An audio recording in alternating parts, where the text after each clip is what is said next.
Hello and welcome to this live stream of the Knippa Lecture series. My name is Christopher Hall. I am the senior pastor here at Grace Evangelical Lutheran Church, where we have hosted the lecture series since its beginning. Normally, you would be gathered here in this beautiful sanctuary to enjoy the lecture and then join us together for a meet and greet reception in our fellowship hall, but obviously, this is not like any other year.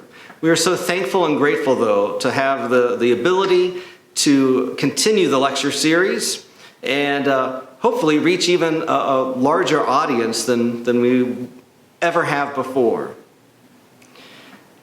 At this time, I'd like to introduce to you the chairman of the Board of Trustees of the Knippa Lecture Series, Rabbi Emeritus Charles Sherman. Thank you, Pastor Hall, for the kind welcome.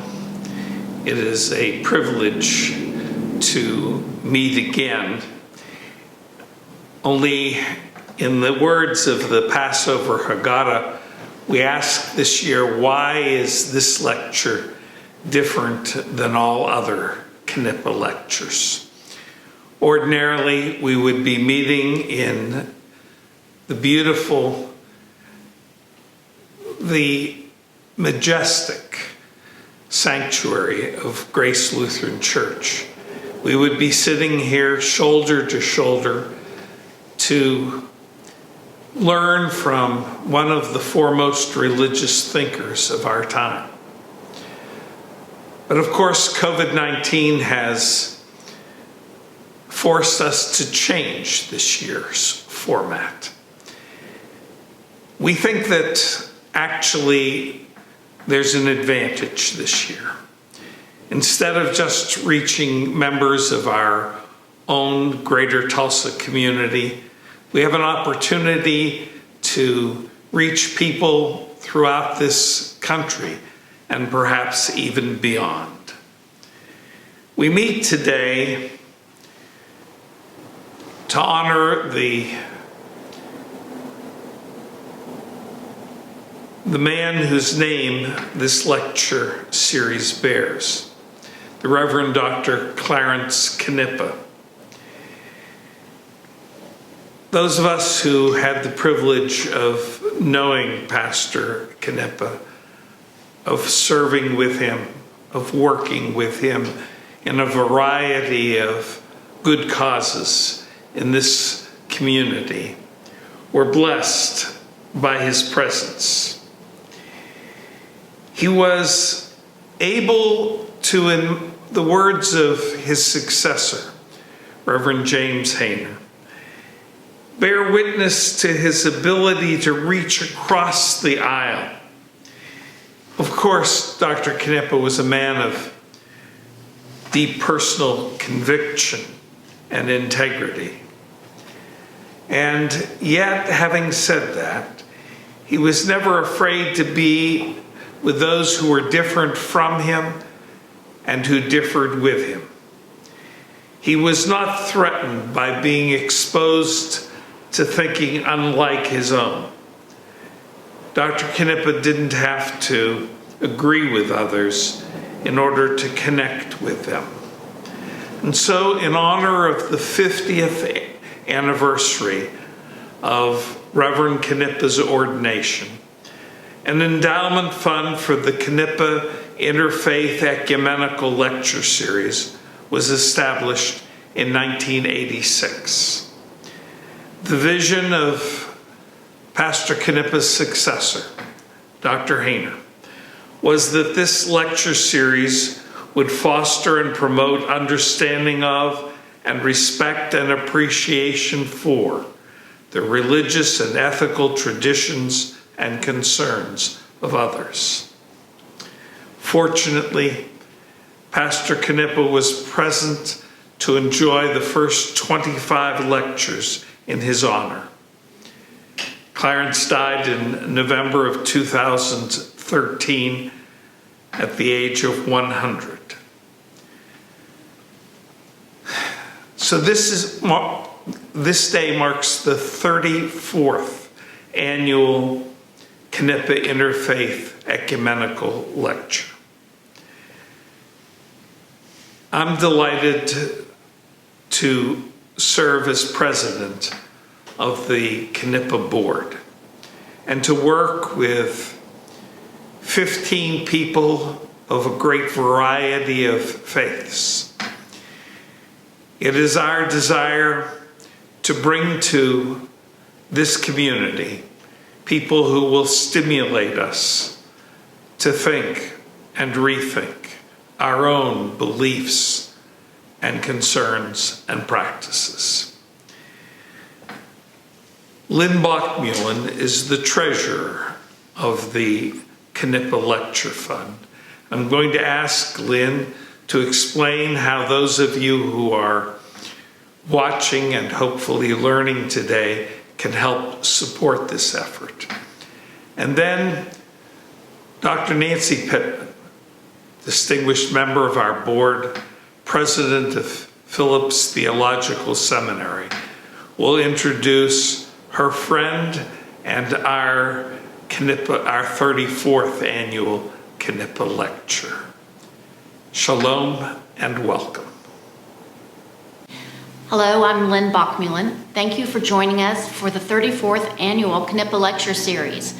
I have the pleasure of serving as the treasurer on the lecture series board, and I'm asking for your support to help us to continue our mission in promoting understanding and unity among diverse religious faiths.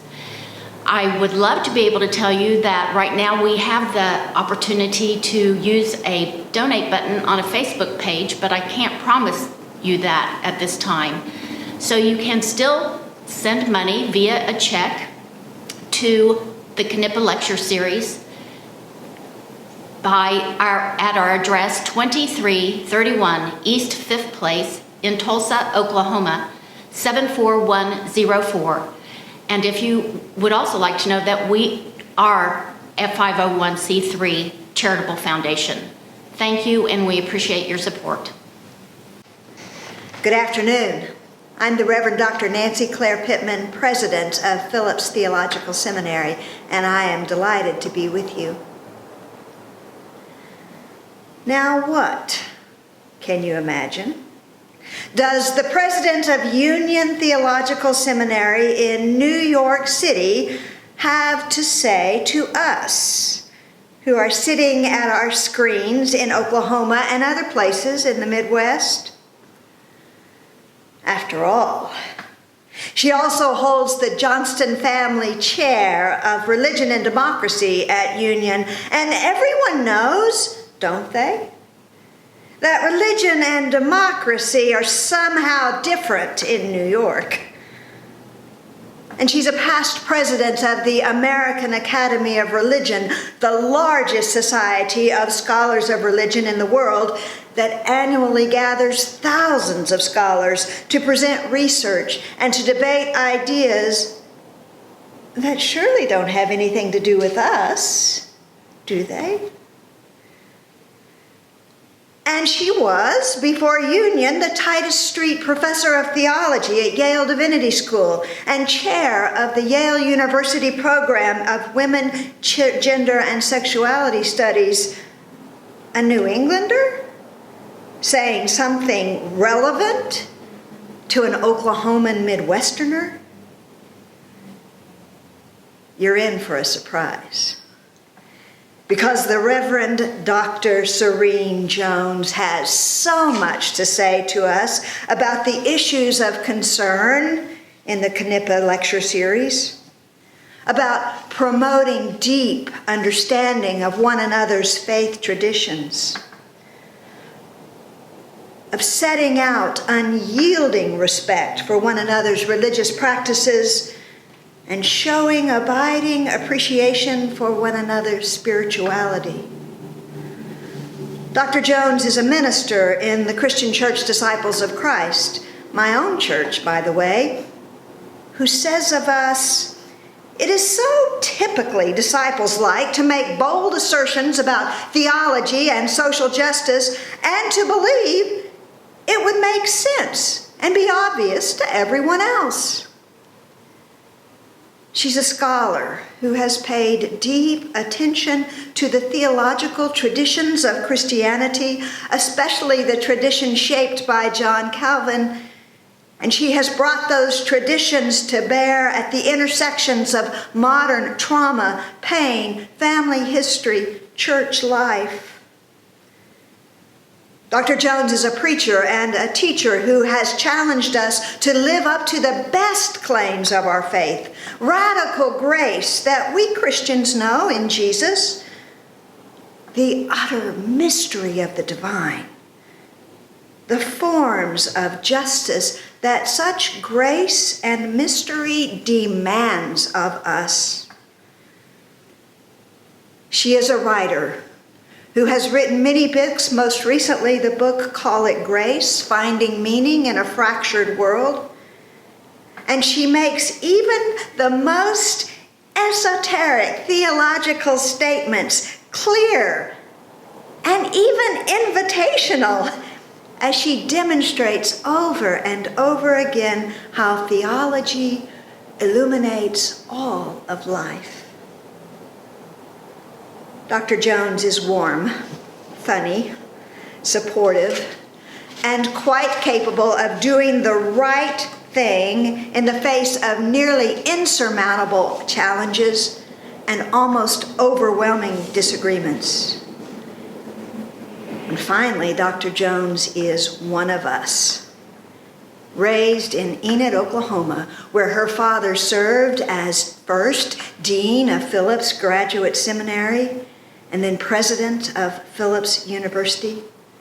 And she is shaped by a long family history in Oklahoma that predates statehood. Dr. Serene Jones, of course, we know that you have much to say to us here in the Midwest. Welcome back to Oklahoma.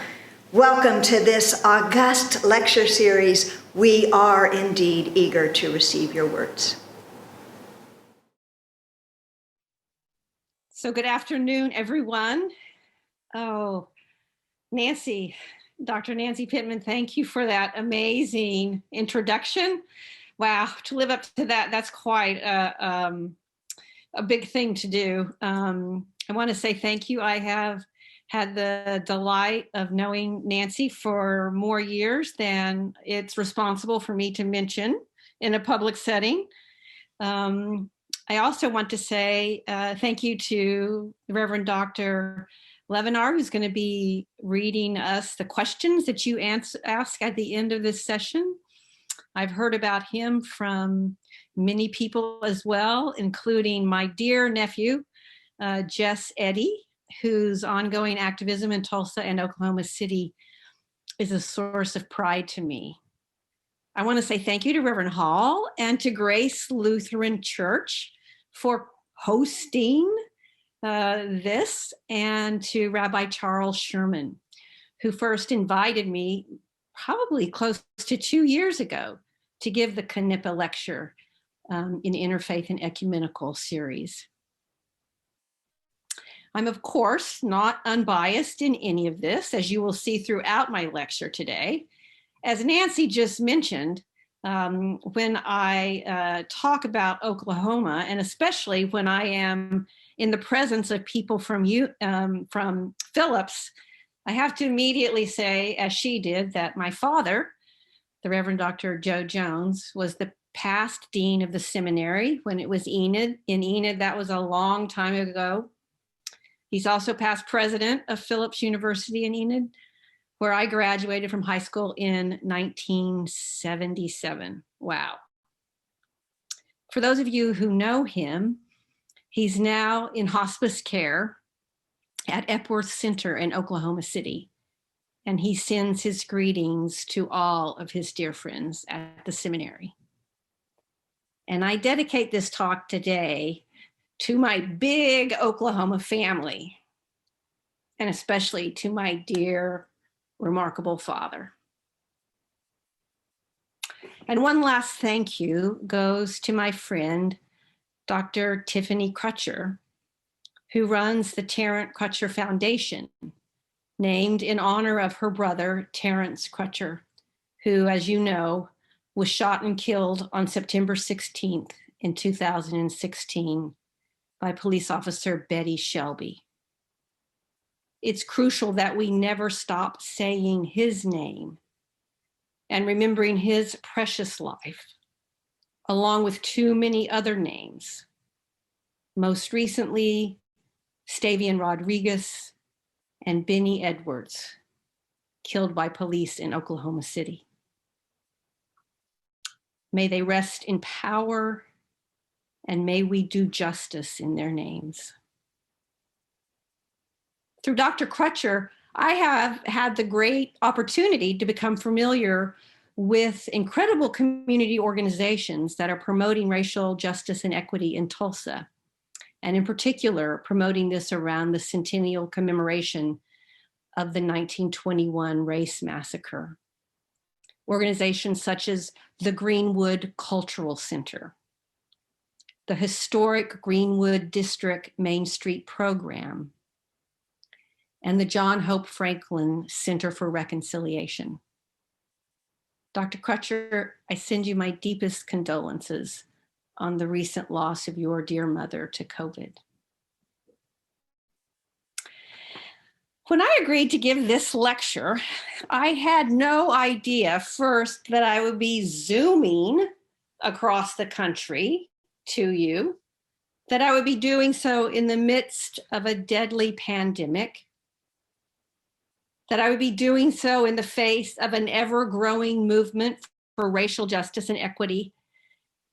And I had no idea that I would be speaking to you a mere 3.5 weeks after we all watched on TV as a large group of armed insurrectionists stormed the nation's capital, where the House and the Senate were in session, officially counting the Electoral College votes. And as this crowd of people attacked the Capitol, their eyes, we now learn, were clearly set on murder and sedition, the overturning of a fair and full election of the President of the United States. I have to say right here at the beginning that it is not missed by me that as I was reflecting in early January on this lecture, and particularly on the commemoration of the 100th anniversary of the horrific Tulsa Race Massacre this June, that as I was working on it, I looked up and away from my computer to my iPad where I was watching the certification, and I looked on in absolute shock as the Capitol was attacked. And I couldn't help but be struck by the fact that in many ways I was looking at the same crowd of people that leveled Greenwood. This time they were trying to carry out a massacre in our nation's capital. The second one, thank God, was haltingly thwarted, perhaps in no large part because the people at risk were predominantly white, and well, they were not in Oklahoma. They were not in Oklahoma. I say not in Oklahoma, not because I don't love my state. I do. It's my home. I am an Okie through and through, even though I live in New York City. And as Nancy said, I'm a New Yorker, and I haven't lived in Oklahoma since I graduated from my beloved University of Oklahoma in 1981. But Oklahoma is in my bones and in my blood. I can promise you the longer this lecture goes on, the more my Oklahoma accent will come out. Also in my blood and bones is that hearty Christian church, Disciples of Christ, and its prairie dry summer camps that nurtured me in Oklahoma. And I have to mention that feisty, outspoken family of mine that raised me on the plains. So today I want to talk about that history the history of my family in Oklahoma, the history of Oklahoma, which is, as it turns out, also a microcosm of the history of our whole nation. A history that brought us to January 6th and remains with us. It's a horrifying history of trauma after trauma and its lies. And it's at the same time a story of grace after amazing grace and its truth. Both at the same time, two stories. Actually, there's many, many more than just two stories, but two for today. So my stories of Oklahoma. The first story I'll tell quickly is one that I cut my childhood teeth on. It's a good story. It's the story of the settler movement in the United States. And I love hearing this one and could tell it to you in detail for hours. Many of you listening may have the same story and resonated with it. Beginning in 1897, my family began to settle in what was then called Oklahoma Territory and Indian Territory. They first came here as part of the land run that homesteaded around Billings, Oklahoma, and we still have the homestead in our family. They also then came to Oklahoma down south in the eastern part of the state to Okemah, the first place that the new railroad stopped as it came barreling into the territory at the turn of the century. Both sides of my Oklahoma family, including myself, have always thought of themselves as deeply religious, whatever that means in a disciples context, is very low church and loose. And they've always thought of themselves as politically liberal. They've always been Democrats, at least until the 60s, when in the state that dynamic began to shift. And they always placed high values on education and moving from poverty, the poverty that brought them to Oklahoma in the first place, moving from that poverty to professional lives, such as lawyers and judges, educators, medical professionals, ministers, and business people. I grew up in a world where our futures, we were always told, was as vast as the endless blue sky that stretched out around us, and as rich with possibility as the earth that, to everyone's surprise, yielded oil. Seemingly endless amounts of that, too. Growing up, I heard stories about how hard it is to turn concrete hard prairie, literally concrete hard prairie, into wheat fields, or to build a sod house, or to fish in streams that ran red with dirt. My grandfather, I remember well, told us tales of being a young lawman who chased Bonnie and Clyde, and who was there when they shot Pretty Boy Floyd in Indiana, and the many stories he told of being a judge in Oklahoma. It's an all-American storybook childhood. White childhood, that is, as I would begin to learn in college. The second story began to seep into my imagination in college in a course that I was taking at OU with the school's Jewish studies professor, a course on the Holocaust. And this rabbi took it upon himself, the first rabbi I had ever met in my life, took it upon himself to not only talk with us as students about the Jewish Holocaust, but to educate us a little about what happened just up the road in 1921 in Tulsa. The devastation of Black Wall Street in the Race Massacre that wiped out Greenwood and an entire community of wealth in a mere 3 days. I remember this Jewish professor calling it a Holocaust. I remember listening to him, this would have been 1979, tell the four of us who were sitting in his office, which functioned as a classroom. And at first I didn't believe him, although I couldn't for the life of me figure out why he would make something like this up. I came home from class that day and immediately called my father, a scholar, in Enid, and I asked him about that event that was referred to then as the Tulsa Race Riot. Why haven't I heard about this, Dad? The worst mass murder in American history, as my teacher said today? Did you know about it, Dad? Why didn't you tell me? Did Grandma and Grandpa know? Why was this never part of the stories of chasing outlaws? Why was this never the story of Oklahoma as it was becoming? Why didn't you tell me? And I remember thinking to myself too, why not just you? Why didn't you tell me, Dad? But why didn't my Disciples of Christ Sunday school teachers and ministers who were so progressive and liberal and took us to civil rights marches and taught us about race and economic justice, why had they never mentioned this at church?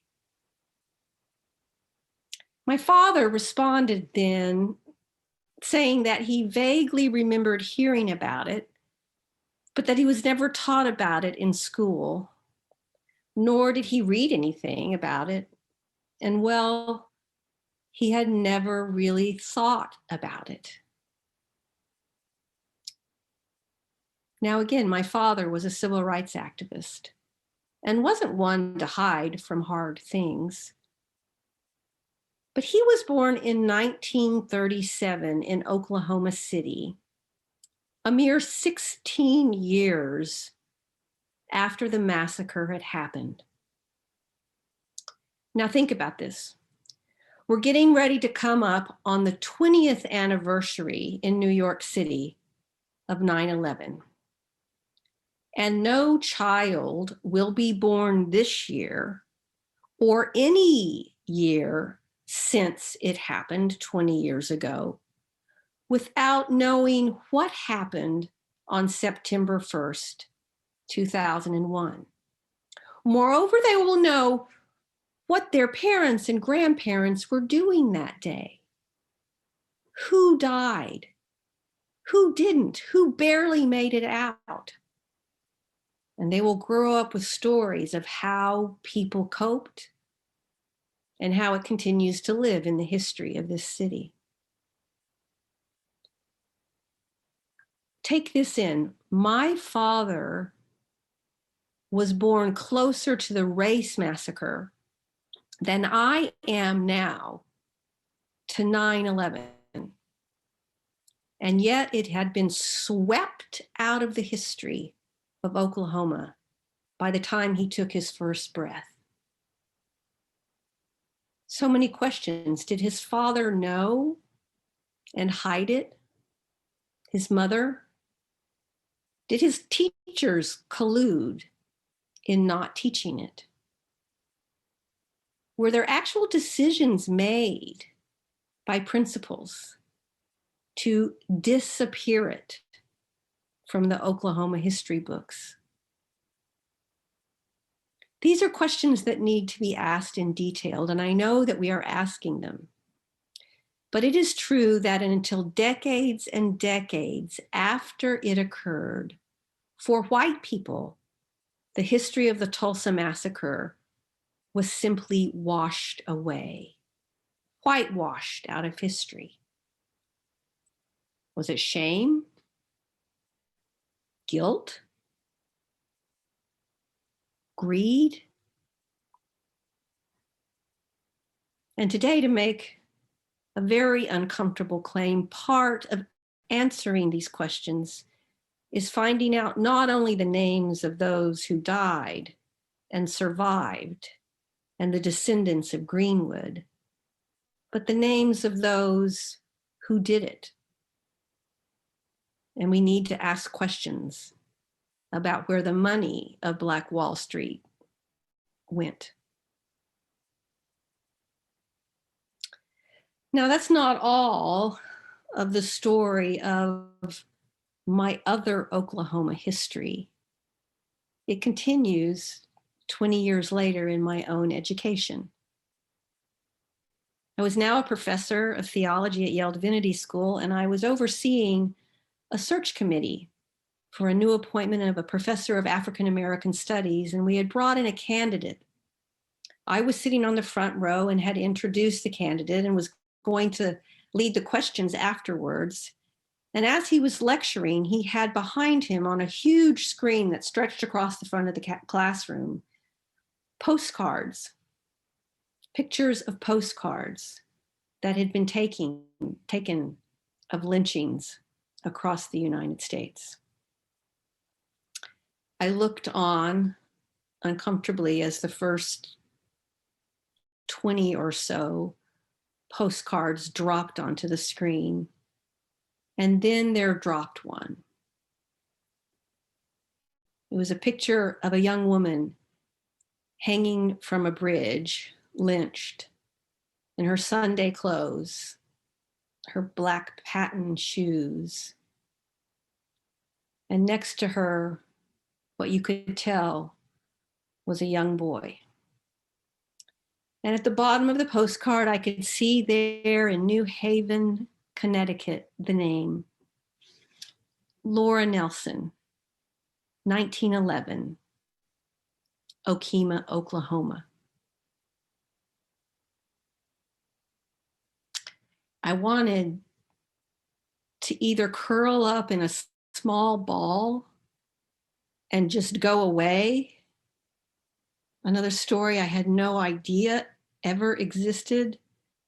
There's also another part of me that just wanted to stand up and shout and say, this cannot be true. And then confess that my family, my whole family, made up a large portion of Okemah, Oklahoma in 1911.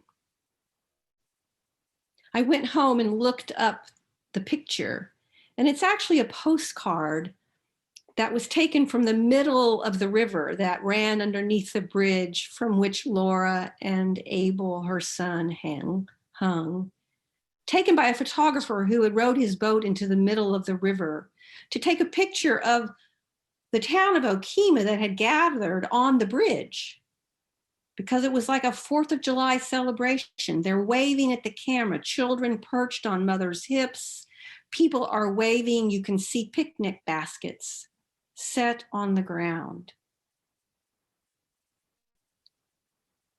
I looked at the fuzzy faces, wondering, which one of these people am I related to? Where is my grandfather? He was 6 at the time. Is that him in the corner? I couldn't ever make it out decisively. But I also knew that 1911 was the year that Jim Crow laws slammed their nasty fist into the newly formed state, and the lynchings began. I began to call relatives. I asked them, the ones who were still living. My grandfather at this time had passed away. No one, at least as they admitted, could remember ever hearing about it. Then I went online again, and within seconds after viewing the postcard, I was reading articles from the local newspaper about what a great and exciting event it had been for Okemah. That is what my white family most likely did in my Oklahoma.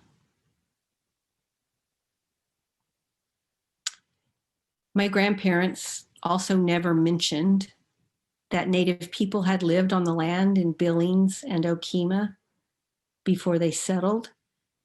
It was empty land that was there for the taking.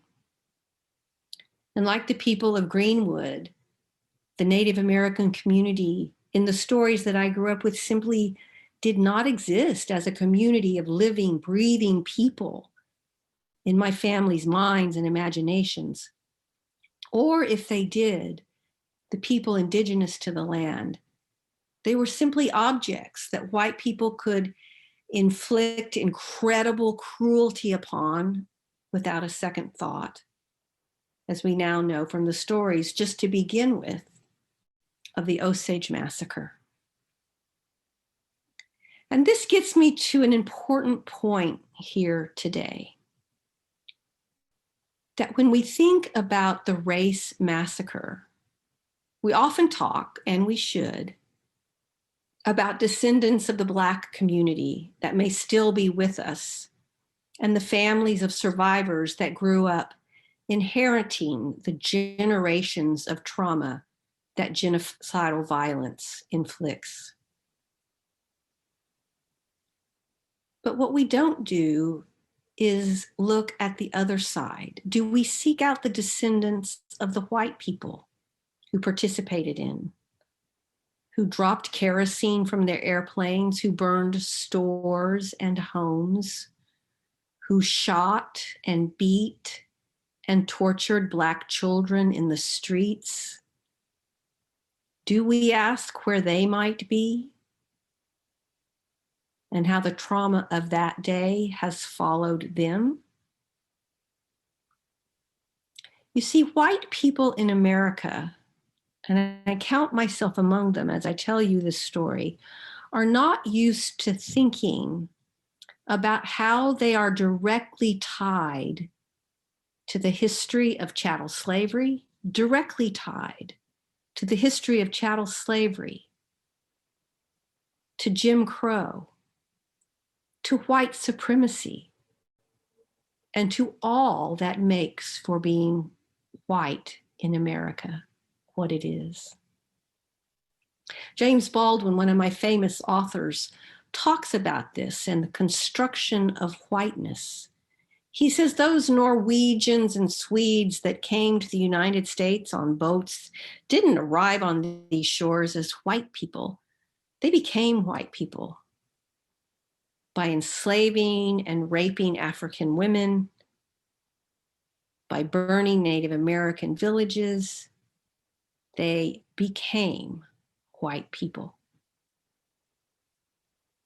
And we need to, as a nation and as white people, dig into the process of that social construction, that process of indoctrination that Norwegians and Swedes and Irish and Italian all had. I use these just as examples, that they all had to undergo in order to come to this place, this United States, and to be able to inflict the level of violence they were able to inflict upon the bodies of Black people without themselves breaking down.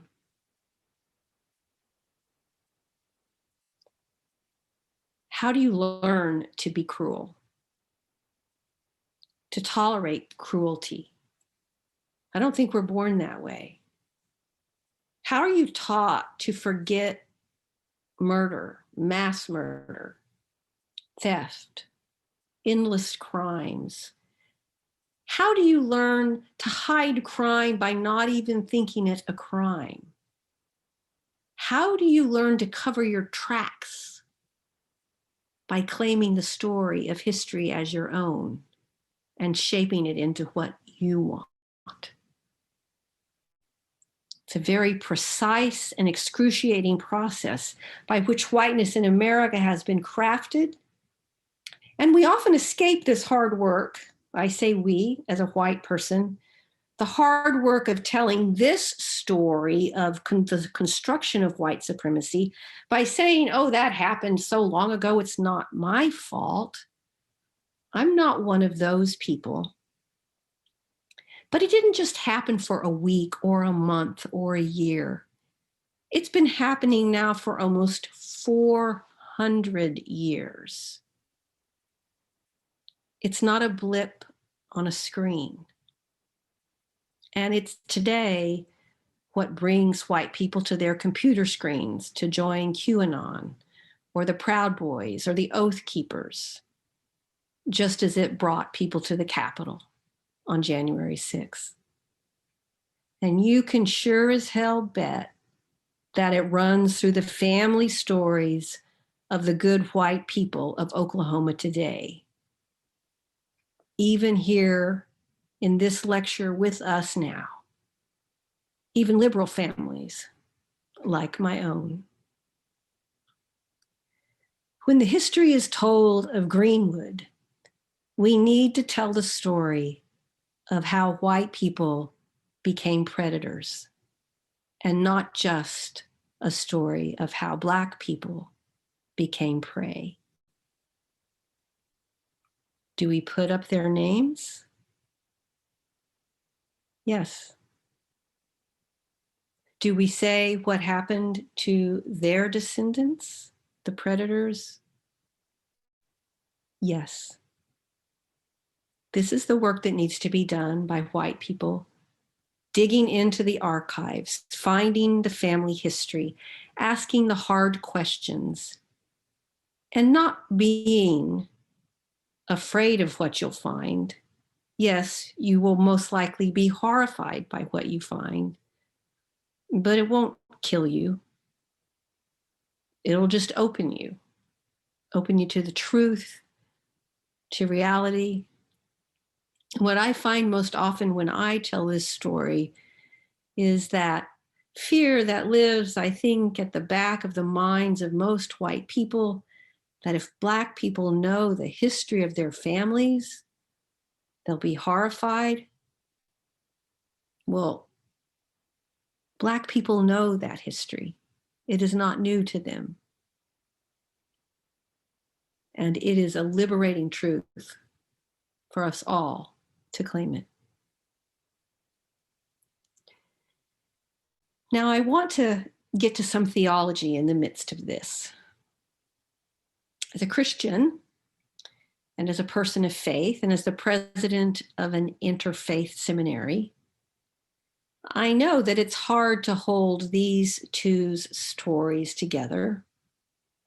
The story of the horror of American history and the story of the goodness that has happened even amidst the horror.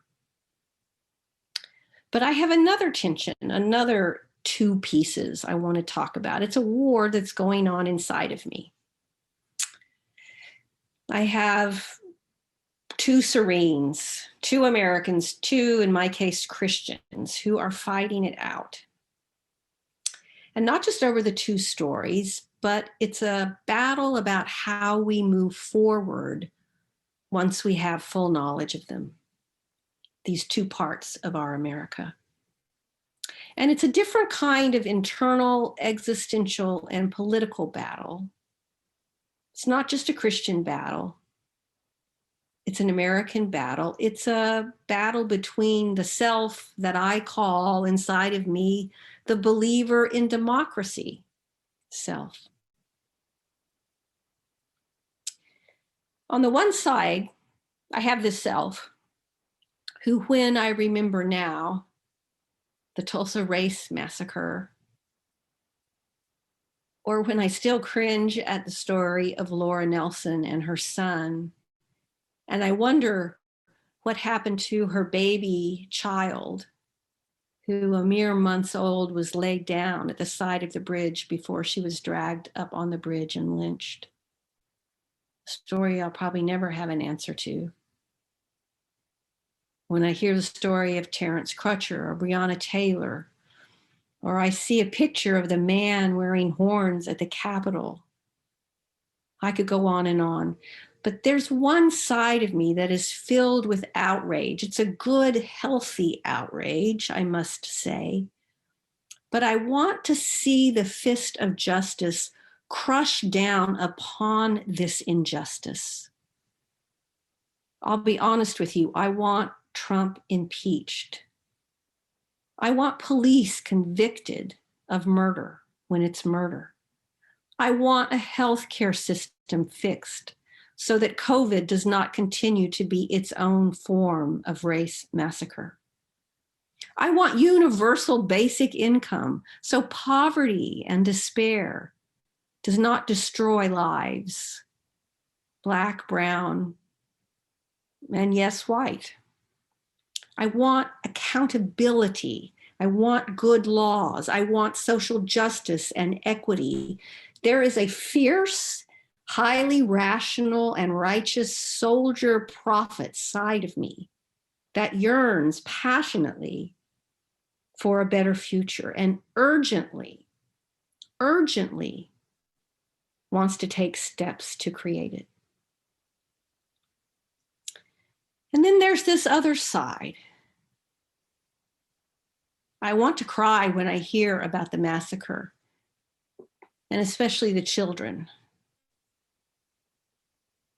I think of my 6-year-old white grandfather at the time, and I can't help but wonder, had he already learned by then that this was normal?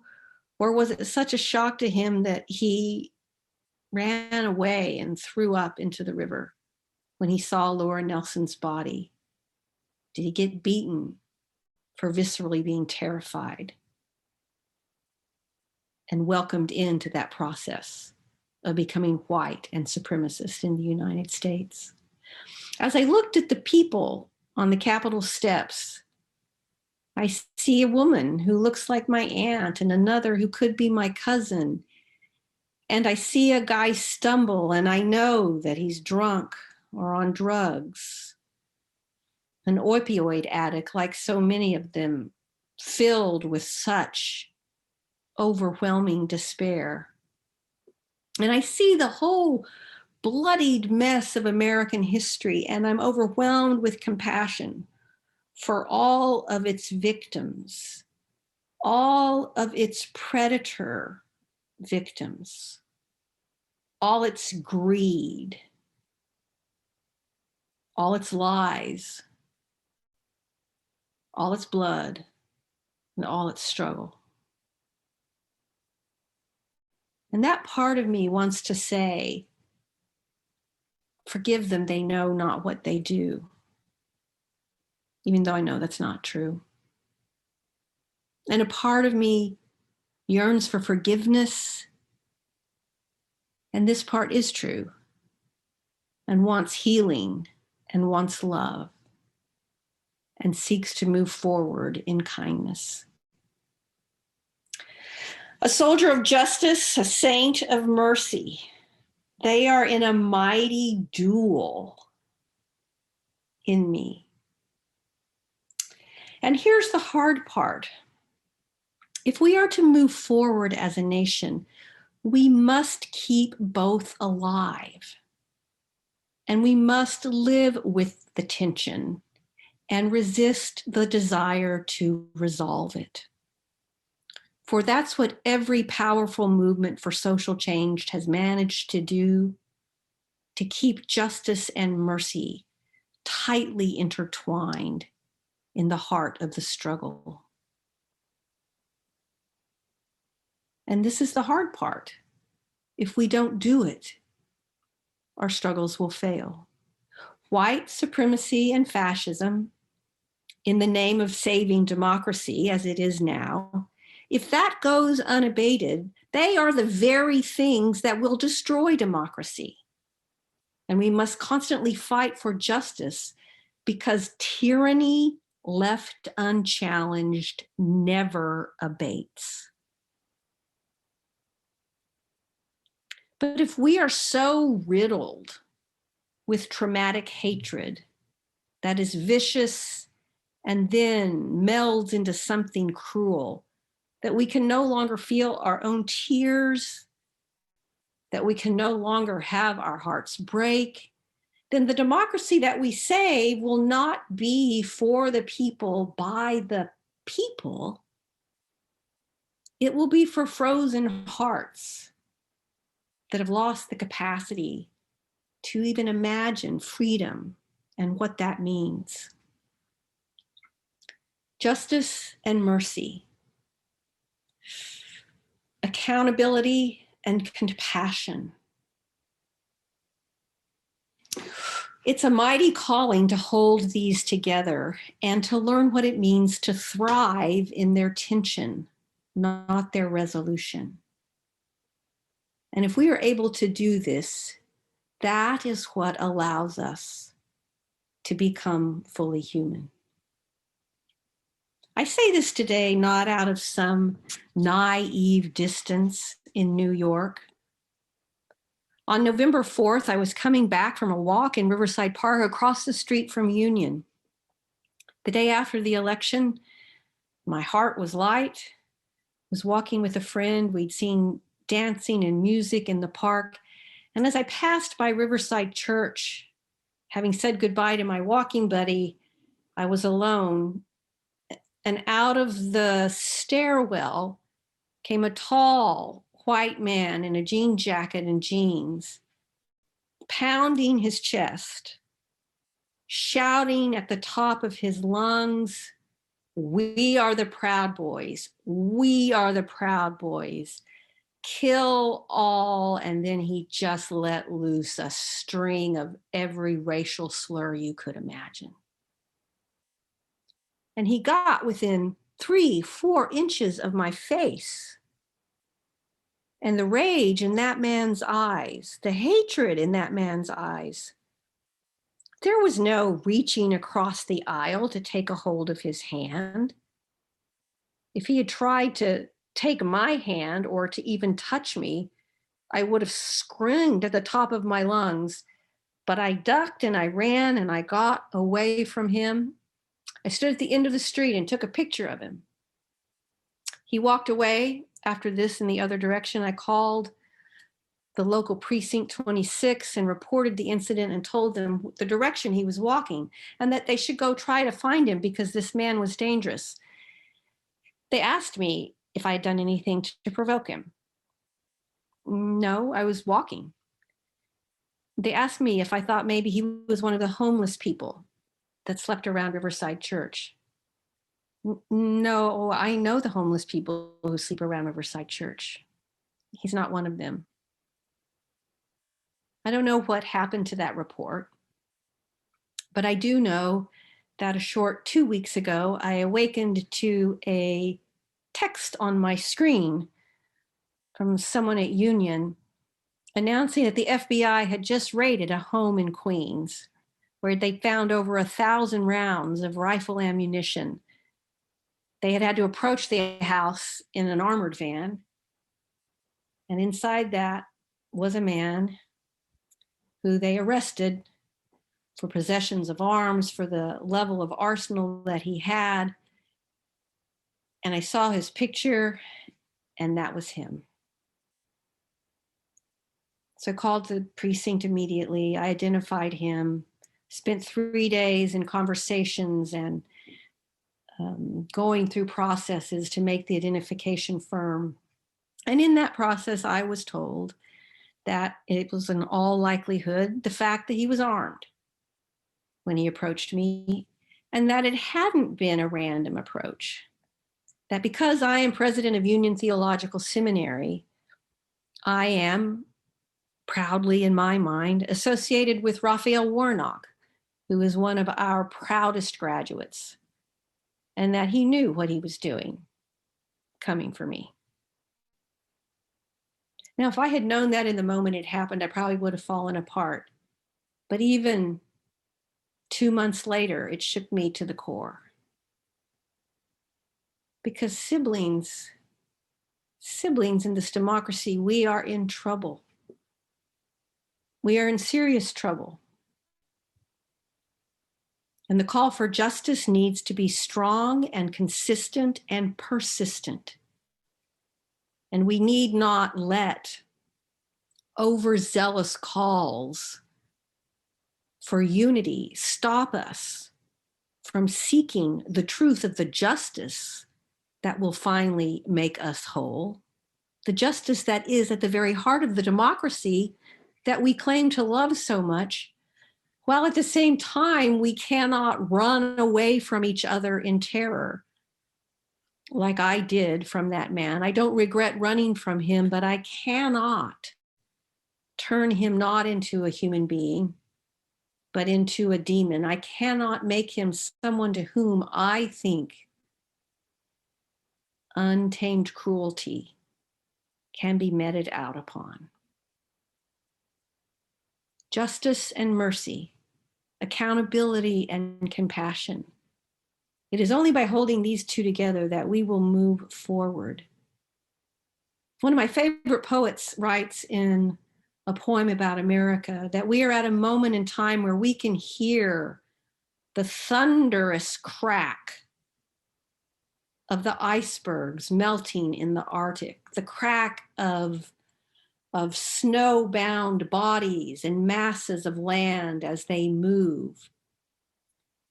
And that sound of cracking is the sound of all of the sins of the past coming up to take a hold of us all at once. All at once, they have come up to put their hands around our bodies and at our throats, and they will not let us go, these sins, until we reckon directly with them.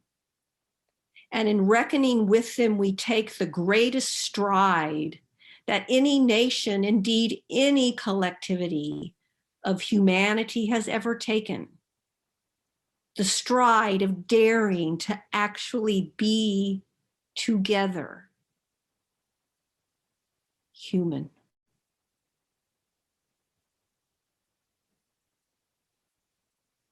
To be together as humans. In our humanity, in the beauty of our vast differences, in the tussle of our disagreements that are not bloodied, in the play of our diverse minds, in the beauty of the ways we make music and art and sing and dance, in the brilliance of the minds that still have to be unleashed on this world to create harmony and to calm the damage we have done. There is so much that awaits us to do together in justice and in compassion, with dignity, inclusion, equity, and most importantly, if we can hold together justice and mercy, we have the capacity to do it both, always mindful of the agony, and yet never far from the joy that sits right there, beckoning to us.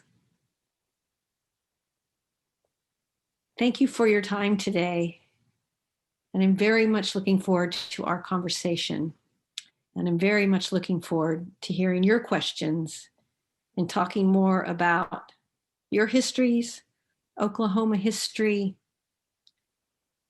the 100th anniversary of the Tulsa Race Massacre, the hard history of lynching in this country, chattel slavery, Jim Crow, Native American genocide, and land theft.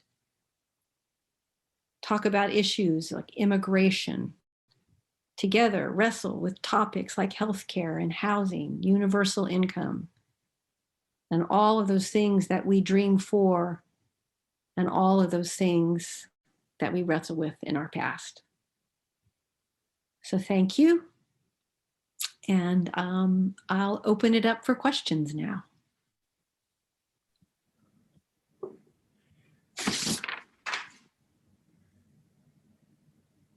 Thank you so much, Dr. Jones. Can you hear me? Yes. Yes, okay, good.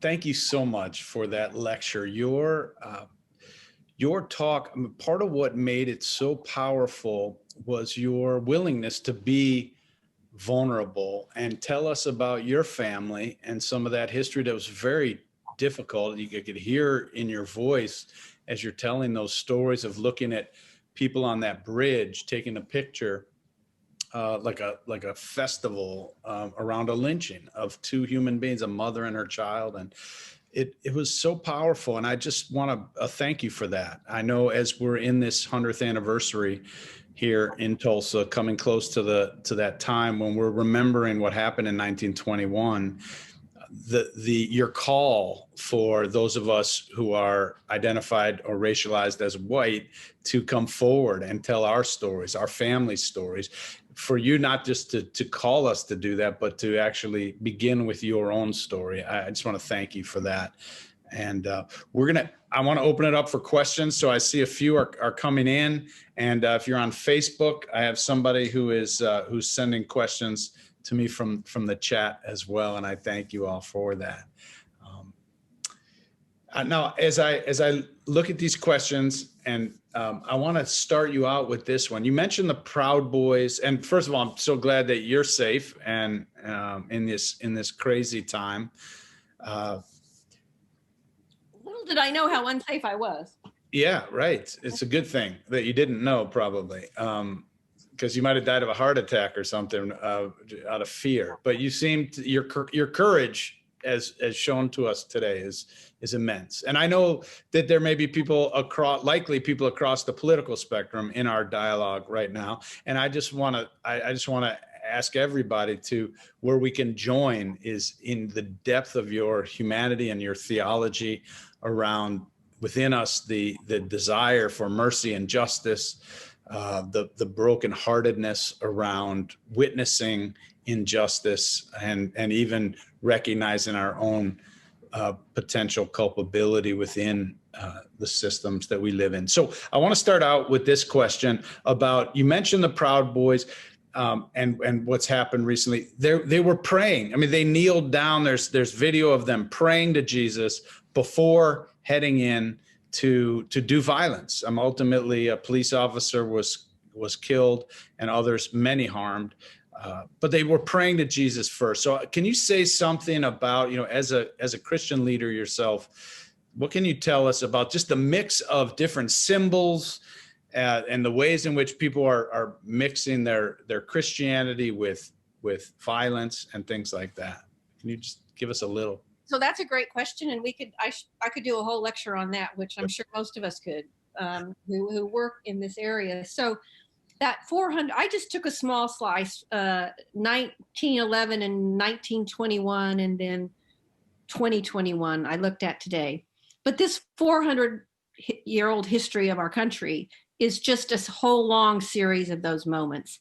And at every single turn in that history, Christianity has been deeply implicated in the most vicious harms that have done. And it's been done in the name of God and theology. And our churches have actively participated in creating and mobilizing the thought processes that have led to these horrendous acts. And there's no way around that. It's simply a fact that that's the case. It's also the case that there's been parts of the Christian community that have aggressively opposed such actions across the span of United States history. But there's no denying that being white and white supremacy is almost in a knee-jerk way associated with being Christian. Now, what's interesting to me about no one could miss the big Jesus Saves sign at the Capitol. You could also see it on the T-shirts. And then, yes, I heard about the one group was praying while the other group was in the corner smoking pot. I mean, it's like you think, what is, so as someone called it, it's like was some sort of like right-wing extremist Woodstock was happening or something. I don't know, but just the nature of all that was mixed into that. But sitting there praying, and you wonder, so what are you praying for? And I often find that because the connection to Christianity is so reflexive in what we know about white supremacist groups, that there isn't actually a developed theology there, that there's not actually, for many people, a long experience of going to church or being part of a church community. In some cases, it's their own pastors who mobilize them. But in many cases, being Christian has become just a cultural title that one claims and adds to white in order to mark a space that says it's a holy space. And I can claim sacred and I can claim Jesus. And therefore, by claiming Jesus, I invoke a whole history of superiority. So it's an interesting question, what people even, how much theological credit you can give to the claims that were actually made, if they were even thought through at all. Right. Thank you. There's a question, do we white Christians have to begin a process of truth and reconciliation by admitting that some of the protective, willful ignorance has protected us, that has protected us is based on fear of retaliation from people of color and from white supremacists? Well, yes, I do think that we need to begin a process. I think we're already in it. And it needs to just get more intense and more focused, a process of truth telling. And a process of truth telling needs to come before any kind of reconciliation. And change needs to come before reconciliation. It starts with truth telling, then it starts with the change that follows truth telling, and then the possibility of reconciliation opens up. And yes, you know, as I traveled before COVID around the country and talked about my own family history, it's really interesting to me. And I had this happen as just one example in Montgomery. I was preaching in a very old church and had told the story of Laura Nelson, partly because she's one of the pillars that you see when you walk into that amazing museum that honors the victims of lynching in Montgomery. Anyway, I had like probably after church, 6 different people who were walking through say, "Thank you for your sermon. I'm so sorry that you have that history in your family." Mm.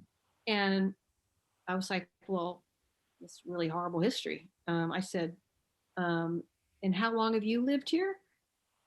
Oh, my family goes back 7 generations, or, oh, my family's been here for 200 years, or we go back to the quote founding fathers. And you just want to look at them and think, hello? Like, hello? You're sorry for the story about that I've just told about my family? Like, there's no way this is not your story. And what I think you're right, that whoever's asking this question, that there's a part of the formation and construction of whiteness in America has included inculcating in white people this irrational fear that somehow if they deal with their whiteness and they step away from it and they get critical distance on it, that somehow Black people are going to retaliate against them. There is absolutely no history of that happening. There's no evidence for it whatsoever. In fact, in my experience, most people are relieved, most Black people are relieved that you're finally telling the truth about whiteness.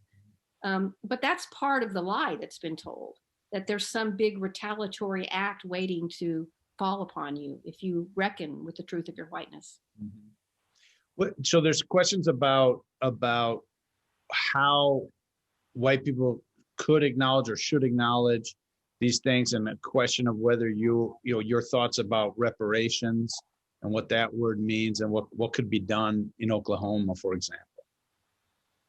Well, I think that we absolutely need to be having not just conversations about reparations, but concrete examples of what reparations consists of.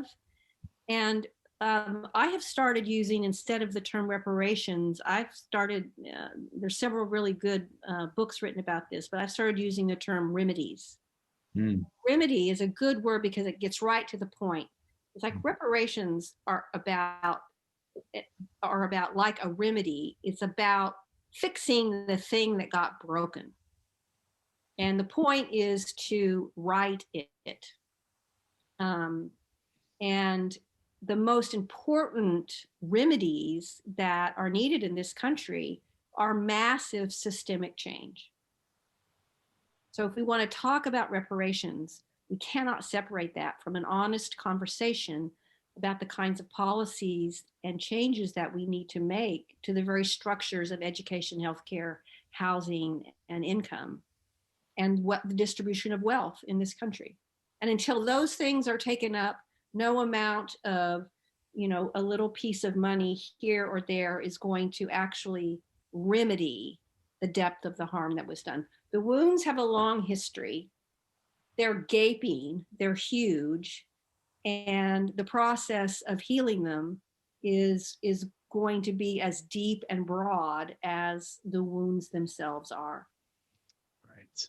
So, but just one, suggestion today. I mean, I just wonder how much of the money that the state of Oklahoma got in the opioid case is going to set up, for instance, a health and drug rehab center in Greenwood. You know, I mean, how is the centennial itself being honored in ways that rebuild and strengthen the African American community in Greenwood, rather than weaken it further or take advantage of it? That it becomes, that's what reparations looks like. And that means listening to the people of Greenwood, the descendants, those who are still living, and it means taking seriously what it means to be at 100 years. Right. Thank you very much for that. There's also a couple of questions related to how can people have these conversations with family members who may not be very open, who say, you know, that's in the past. Why are you bringing that up? We don't need to talk about that anymore. Do you have any thoughts on how to approach those family members or friends who have that attitude?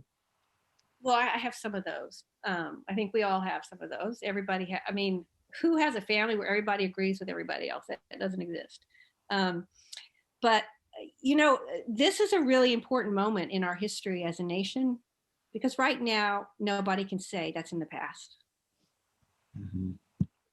Nobody can say that's in the past. Mm-hmm. This past year, with the impact of COVID and the disparate impact of communities of color, this year with the growing racial justice and equity movement, and now this year with the rise of right-wing extremism and the attack on the Capitol, there is no way that anyone who has their self halfway awakened to the reality around them can say this doesn't matter anymore. You may have very different opinions about what's happening, but you can't deny that we are a country deeply divided, and that that these are real issues that didn't just go away at the end of the Civil War. Mm-hmm. Thank you. There's a question about wondering if you could address the duality of people who are biracial and who might have family members who are white as well as African American or Native American, and have a mix, both folks who perpetrated as well as were the victims of atrocities. I mean, yes, that is in a sense, I mean, that's a deep question, because what it does is when one starts thinking about the construction of race in America, and you, as a white person, when you start thinking about the construction of whiteness, you start to realize how all of this stuff got made up, which doesn't mean it's not real. It didn't have real effects on people's bodies and lives, but it's the result of stories that got made up, and we can unmake those stories. And one of the things that being biracial always it makes people uncomfortable, because it doesn't fit the story. The story of white supremacy was a story where there was just black and white. And so the very reality of biracial identity is disruptive to that core story of white supremacy. And it is also the case that when we talk about perpetrators and people who are preyed upon, it's very seldom the case that anybody, anywhere, is ever pure.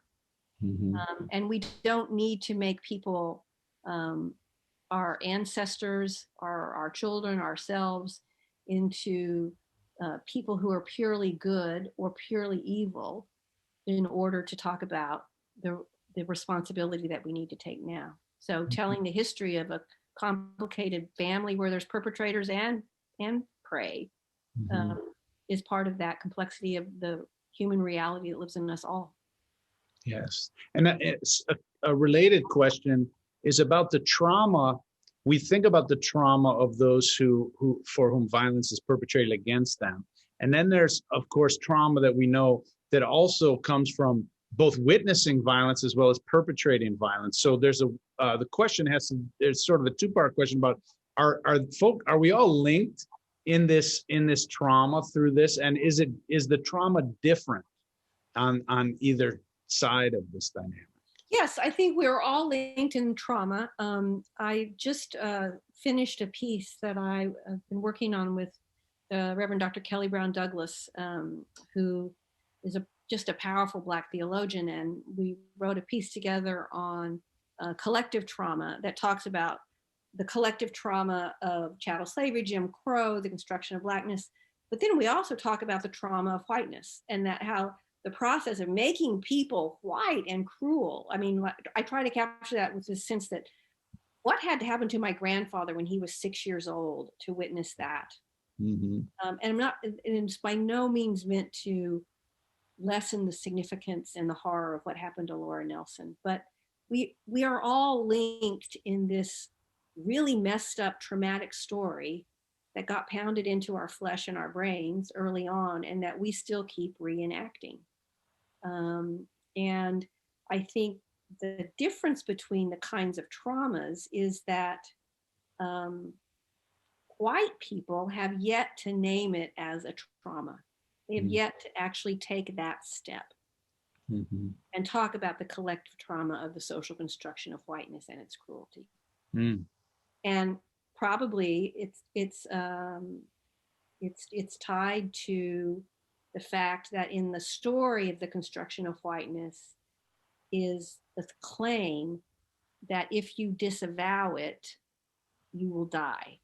You will be outcast. You will be torn to shreds. Your life depends on denying it. Right. So there's a lot resting on you not coming to grips with the trauma of it. Yes, thank you. Yeah, it seems that white people are taught not to talk about race. Yeah, and so that makes it very difficult when all of a sudden you become an adult and you don't have language and we don't have any skills to really even have the conversation. And yeah, you're taught not to talk about it, and you're taught to be terrified of talking about it. Right. Like something terrible is going to happen if you talk about it, and nothing terrible is going to happen. Right. Someone wrote in the Q&A that, white people are strong enough, resilient enough to face these realities and look for the remedies and started to talk about it. Yeah. What do you, she's asking, why do you think we don't face the truth and look for solutions? Maybe you just answered that part of it, this built-in fear that if we talk about it, or if we deny our whiteness, somehow we will be rejected or obliterated or annihilated somehow. Which is part of the story. In all trauma theory, trauma has, when it occurs, the part of why trauma is so devastating to people is it doesn't register in your mind and body in the same way most conscious thought does. As I describe it, traumatic realities jump over the circulation desk of your brain and circulate in your unconscious mind, and they don't ever get put on the bookshelves of the library so that you can take them out and look at them. And that's partly what we have to do, is get it out of the unconscious mind and put it on the shelves of the library so we can pull it out and look at it. And that's true in trauma in all of its forms. It's just the white library is really small at this point. Right. So, and I know you've done some work with and writing with Rita Nakashima-Brock, and she has written on moral injury. And I'm curious, one of the questions that come up is about how this idea of moral injury pertains to this topic and how it might be able to help us to deal with this. The person writing mentions that they're doing some work with veterans, and how this idea of moral injury going about and perpetuating something that like veterans will do in a wartime, because it's the rules of the war to be able to do it. But then they know from their church background, their values, that you're not supposed to kill or you're not supposed to harm another. And therefore they are dealing with a spiritual injury of some kind. And so it seems to be moral injury at play somehow in some of this, people doing things that they know deep down aren't right, and then having to figure out how to live with that. Yeah, no, it's a very useful category to use to think about that tension. And I would say that even more is the tension where between participating in actions that are horrific and not even having a conscious sense that they're wrong, but still intuitively in your being as a human person, you know they're wrong. Mhm. So Mhm. you don't have to have church beliefs. You don't even have to have articulated it to yourself. Right. The moral injury to your humanity Mhm. that happens when you participate in such violence. Right, right. One clergy member asked if says those of us who are trusted to lead as clergy in congregations that are predominantly white and trying to be inclusive to a wide political, knowing that we have people from a wide political ideologies, are there resources to work using our faith to try to have these conversations that don't divide us politically? So, I mean, that's one of the interesting things about working on history is, you know, to seeing the postcard of Laura Nelson and then going online and finding the news articles from the Okima Daily, whatever it was, that described the event, and several other newspapers carried it. I mean, it was just there, like it was just the facts of what happened, and you could see the pictures. There wasn't, you didn't need to have a particular political ideology in the moment to have to reckon with this reality. Mm-hmm. And I do think that in terms of looking at family histories and family and trying to crack open those spaces with just the truth of what's there, it has the ability to jump over some of our ideological divides. Mm-hmm. Like you don't have to be a Democrat to be horrified by Laura Nelson's lynching, and to be convicted as a part of a family that most likely participated in it. Right. Thank you. So this may be the last question. We only have about 5 more minutes, and I do want to thank Phillips Theological Seminary for hosting us online, and for Kurt, who is their tech person, who really helps us set this up. I really want to thank all of them before we conclude. You mentioned very poignantly in your talk, Dr. Jones, that we need to learn to thrive in these tensions, the tensions between justice and mercy, are being American, the two Americans which are inside us, the two Christians that are inside us, all or whatever faith tradition we come to this conversation. And you say that that's how we can be fully human. We're probably not going to resolve these tensions, but we somehow have to live in these tensions. And so I think it's an amazing concept for us as an interfaith community, an ecumenical community here in Tulsa, a racially diverse community with, as you know, the end of the Trail of Tears, the home of the worst race massacre in the country. And so with that, can you say just a little bit more about how we can live in the tension? Well, I can say that it happens on a day-by-day basis. Some days there's a little more of one than the other, depending on what's happening. But I do think that working, for instance, together on the commemoration, we know from the words of Dr. King, we know from the words of almost every major world leader who has led movements for social change, that it's the ability to keep a clear-eyed focus on justice and a big open heart of compassion that moves people to places where they're able to imagine the world differently.